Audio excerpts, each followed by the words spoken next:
The first person to stop and talk to me about any of my pictures at Art World was a cool old man. He was just trucking right along. And as he walked by, he must have caught him out of the corner of his eye. Must have seen the pictures. But it was like someone had put up their hand and hit him in the chest and stopped him. His head snapped around, and he turned to look at the pictures, and as he did so, he said, "That bucket," as his finger reached out and went straight to the picture of this old rusty bucket that I had found. He said, "That bucket," a couple of times. And I looked at him with a little bit of a smile and a questioning look on my face. And he said, "When I was a kid, we used to bathe in those buckets." And when he said that, it instantly reminded me of an old wash basin that my grandmother had, made out of metal, and hers was rusty too.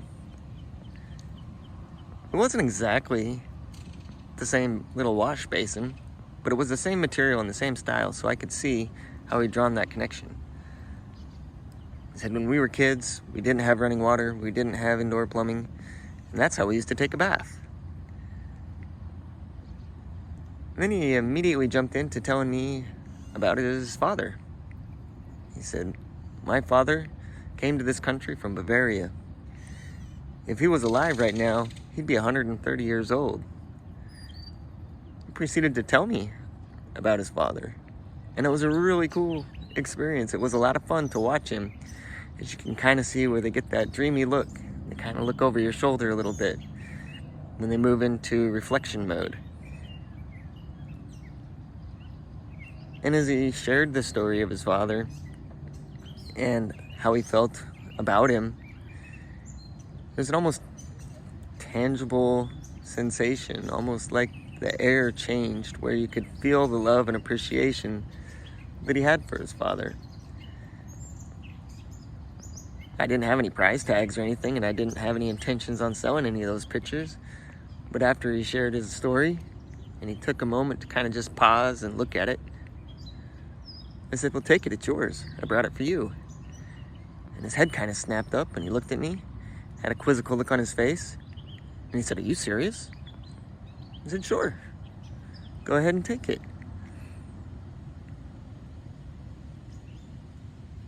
You would have thought that he was on a game show and he just won the main prize. And he did ask me a couple of times, "You're serious? Are you sure? Are you serious?"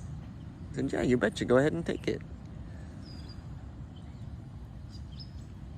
He gave me a couple of different versions of thank you. Acted like he wanted to give me some money, but I just gave him a little wave of my hand, a little dismissive. We don't need to do that. He said, "Are you doing this for anybody?" I said, "Sure."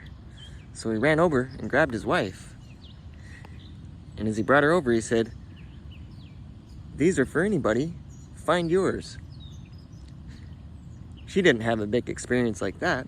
She just found a pretty flower that she liked, kind of took it, stuck it in her purse, and they walked away. The man turned and looked over his shoulder as they left. He said, "Thank you for being here." I was really grateful for that random bucket. I thought it was great to be able to be there as that old man tapped into some happy memories of his father.